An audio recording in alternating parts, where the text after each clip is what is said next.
இருக்கு. காசை கரெக்டாக யூஸ் பண்ணுங்கள். எனக்கு ஒரு கைடன்ஸ் வேணும் சார். எனக்கு கொஞ்சம் கொஞ்சம் பதட்டமாக இருக்குது, கொஞ்சம் பயமாக இருக்குது, ஆஃபீஸில் ஏகப்பட்ட இஷ்யூஸ் போயிட்டுருக்குன்னா குருமார்கள் வழிபாடுங்க. குருமார்கள் வழிபாடு. அதுவும் நீங்கள் வந்து செவ்வாயின்றதுனால முருகர் சம்பந்தமான வழிபாடுகள், நம்ம சித்தர்கள்னு எடுத்தாலே எல்லாரும் முருகர் தொட்டுருவாங்க.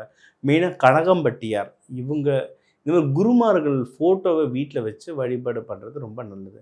காவல் தெய்வங்கள் முருகர், துர்க்கை, கா ஒன்று ஐயனார், கருப்பசாமி, வேல் வச்சுட்டு இருக்க காவல் தெய்வங்களாக இருந்தாலும் சரி, இல்லை முருகர், துர்க்கை, யோக நரசிம்மர், லக்ஷ்மி நரசிம்மர் இவங்களெல்லாம் வழிபடுறதும் ரொம்ப நல்லது. அதுவும் நீங்கள் வந்து செவ்வாய்க்கிழமை செவ்வாய் ஹோரையில் போயிட்டு இவங்களுக்கு ஒரு நல்லெண்ணெய் தீபமும் நெய் தீபமும் போட்டு வழிபாடு பண்ணுறது நல்லது. அபிஷேகம் பண்ணி வழிபாடு பண்ணுறது நல்லது. நீங்கள் எதனா தானம் கொடுக்குறதா எண்ணெயை கொடுங்க. எண்ணெய் தானம் பண்ணுறது நல்லது. அதாவது இப்போ தைப்பூசம் வருது. உங்கள் மெயினாக விருச்சிக ராசிக்கு தான்